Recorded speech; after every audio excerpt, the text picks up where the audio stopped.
अस्सलामुअलैकुम नाज़रीन, आप देख रहे हैं KPNHD में हूँ सलमा हाली। बाग तहसील फौजदारी अदालत का मंशियात फरोश के खिलाफ बड़ा फैसला।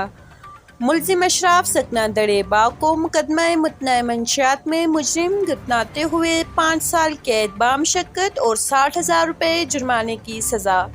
तफसीलात के मुताबिक बाग के नवाही गाँव दड़े से तल्लक रखने वाले अशराफ खान को 5 साल कैद बामशक्कत और 60,000 रुपये जुर्माना कर दिया गया।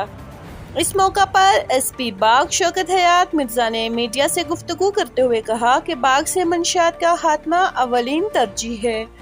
नौजवान नस्ल में जहर फैलाने वाले अनासिर की ना कोई बरादरी है और न कोई कबीला और न ही कोई ज़ात है। ऐसे लोग माशरे की तबाही का सबब बन रहे हैं जिन्हें सलाहों के पीछे होना चाहिए ताकि माशरे से मंशियात जैसी लानत से छुटकारा मिल सके।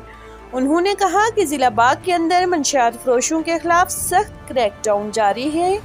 मज़ीद न्यूज़ अपडेट्स के लिए देखते रहिए KPNHD।